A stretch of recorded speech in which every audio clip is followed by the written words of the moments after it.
자, 국회어가 올려드리는 마케팅 강의 잘 보고 계신가요? 오늘도 유익한 정보를 드리기 위해서 찾아왔습니다. 여러분, 이런 고민 해본 적 있으신가요?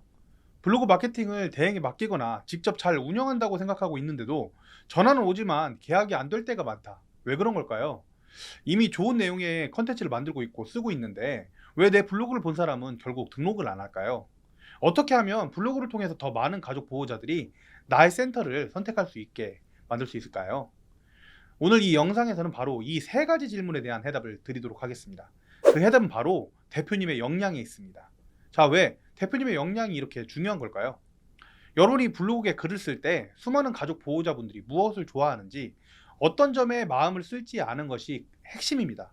그런데 이 핵심은 많은 대표님들이 가족 보호자분들과 상담을 통해서 점점 알게 되죠. 이 직접적인 경험이 이 블로그 글에 고스란히 녹아들어야 그 글이 실제로 가족 보호자들에게 큰 영향을 미치기 시작합니다. 예를 들어서 센터에서 보내는 하루 중에서 요양보호사 어르신이 손을 맞잡고 있는 따뜻한 장면을 보셨다면 여러분은 그 장면을 그대로 포착해서 블로그 글의 중요한 부분으로 만드셔야 됩니다. 그냥 같이 울고 있는 게 아니라요.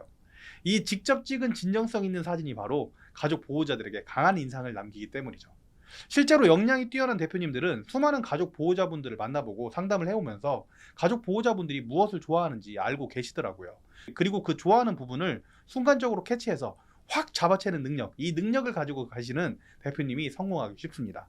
예를 들어서 요양보호사와 센터의 과분한 사랑에 그리고 섬김에 눈물을 흘리시는 어머니의 사진, 과연 이 상황에서도 우리가 가만히 있지 않고 찍어낼 수 있느냐, 그 차이라는 것이죠. 가족 보호자분들은 이러한 사진을 좋아하실지, 아니면 보여드리는 사진처럼 인터넷에서 다운받은 그런 사진을 좋아하실지는 블로그 포스팅의 느낌과 분위기에 큰 영향을 준다는 것을 아셔야 됩니다. 자, 그렇다면 블로그에 사용되는 이 자료는 어떻게 만들어지고 어디서 오는 걸까요? 바로 센터에서 직접 만드시고 제공하셔야 된다는 점 명확히 해야 합니다. 사진 찍을 시간이 없다거나 이미지 대행을 맡기거나 아무 사진이나 써주세요 하는 그런 경우가 많은데요. 사실 이렇게 인터넷에서 다운받은 사진을 쓰는 것은 블로그의 신뢰성을 떨어뜨릴 수가 있습니다. 진정성이 담긴 사진이 바로 고객을 끌어들이는 요소이기 때문이라고 말씀을 드렸는데, 대표님 오늘 하루도 센터에서 어르신과 함께 보내는 시간 중에 감동적인 장면, 그걸 보셨다면 그 순간을 놓치지 마시고 사진으로 기록하세요.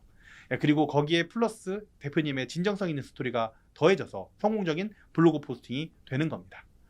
이거 찍어서 블로그에 써달라고 해야겠다 하고 자료를 만드시는 거죠. 주간보 센터 광고 대행업체를 찾으신다고 해도 결국 글의 중심이 되는 사진 자료, 그리고 그 스토리는 센터에서 대표님이 만들어서 전달해 주셔야 됩니다. 혹시 대행업체를 맡기고 계신데도 우리 사진 찍을 시간 없어요, 아유 돈 냈는데 알아서 해야지, 그것까지 내가 해야 돼요, 아무 이미지나 써주세요 라고 그렇게 이야기할 거 아니시죠? 대표님 오늘 하루 일과를 어르신과 보내시면서 어르신과 함께하는 그런 모든 부분들 다 여러분들 진정성 담아서 컨텐츠 만드셨으면 좋겠습니다. 이렇게 감동적이고 따스한 장면을 발견하고 바로 컨텐츠로 만들어내는 것, 바로 누구도 따라할 수 없는 수급자 대박 터뜨리는 대표님의 중요한 자질이자 역량입니다. 수급자 모집이 어렵다고 말하는 소급자 불경기, 이미 힘들게 기간을 운영하고 계신가요? 10명이 20명이 되는 것, 20명이 30명이 되는 것, 30명이 40명이 되는 것, 이건 단순히 시간이 해결해 주는 건 아닙니다. 작디 작은 부분에서 하나하나 귀찮아하지 마시고 대표님의 사고와 생각이 들어가고 스며들어야, 그리고 생각이 바뀌셔야 성장하시더라고요. 광고에 대한 생각, 홍보에 대한 생각 자체에서도 많이 이 부분이 다르시고요. 잘하시는 분들은요. 일상적인 부분에서도 체계적이고 전문적이셔야 합니다. 그거 하나 다르다고, 그 생각 하나 다르다고 수급자가 달라진다고요? 예, 정말 그렇더라고요. 대표님이 성장하는 만큼 센터가 성장하고 요양보호사 선생님들, 우리 직원분들이 성장합니다.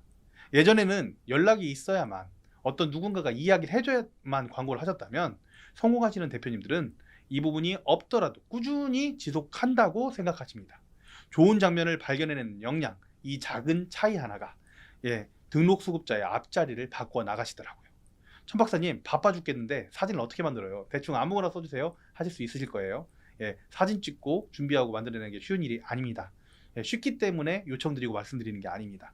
자료를 만들어내기 위해선 별도의 시간도 내셔야 하고요. 스토리를 만들어내기 위해선 상담도 많이 하셔야겠죠. 홍보 자료를 만들기 위해서 시간 관리도 할 줄 아셔야 되고 스케줄 관리도 다시 재조정 해보셔야 될 겁니다. 그게 안 된다면 직원에게 따로 담당과 역할을 부여해서 그 직원을 설득하고 이게 정말 중요한 일이다. 의지를 주고 아이디어를 주는 그런 힘도 내셔야 될 겁니다. 또 방문요양 같은 경우에는 요양보 선생님들을 독려를 해야 되는데 사람을 다루는 법, 독려하는 법, 어쩌면 사진 자료를 주실 때마다 간단한 인센티브 제도, 가산 제도 등을 통해서 요양보 선생님들의 처우를 개선해야 될 수도 있습니다. 그래서 대표님이 정말 많은 영역에서 성장하고 노력을 하셔야 된다는 점. 그래서 센터의 수급자 앞자리 하나 바꿔나가는 것이 정말 작은 사소한 디테일에서 시작된다는 점을 말씀드리고 싶은 겁니다. 그렇다면 전화가 오고 방문 상담도 되는데 왜 계약으로 이어지지 않는 건가요? 그 이유는 대부분의 센터에서 마케팅을 반드시 계약이 잡히는 방식으로 완벽히 연결시키지 못하기 때문이라고 생각합니다. 전화 상담 이후에 계약으로 이어지는 과정에서 중요한 건 신뢰감과 감동을 주는 요소가 있어야 된다는 겁니다. 그렇다면 여러분, 단순히 연락이 오고 전화가 온다고 해서 끝이 아니라는 거겠죠. 성공적인 대표님들은 계속해서 블로그 홍보나 그 외 홍보 활동을 계속 이어가고 전화가 와도 바로 계약으로 전환시키는 그런 능력을 가지고 있습니다. 이런 꾸준한 홍보와 더불어서 바로 수급자 모집을 이끄는 어떤 특별한 전략이 뭐 단 하나라도 있어야 되는 겁니다. 예, 물론 이 하나는 찾아보셔야 되고 생각해 보셔야 돼요. 결국은 이 여기에 있는 진정성 그리고 대표님의 딱 전략 그 하나에 더불어서 꾸준함이 병행되어야 성공할 수 있는 겁니다. 결론적으로 다시 한번 강조드리지만 전화는 오지만 계약으로 이어지지 않는 이유는 대표님의 역량이 있습니다. 남의 탓이 아닙니다. 예, 좋은 블로그 컨텐츠 만들고 진정성 있는 사진 계속 사진 찍고 그리고 계속적인 홍보나 이런 부분들이 수급자 모집에 성공을 이끄는 열쇠이긴 하지만 대표님이 성장하는 만큼 센터도 성장한다는 사실 알고 계시고 힘들더라도 계속 성장하셔야 됩니다. 여러분이 마케팅의 작은 부분을 점차 개선하면서 더 나은 결과를 얻을 수 있다는 그 점을 믿고 계속 이런 영상 만들어 드리도록 하겠습니다. 그 변화, 성장의 변화 대표님도 시작하실 거죠? 예, 감사합니다. 저는 국회의원 천천박사였습니다. 감사합니다.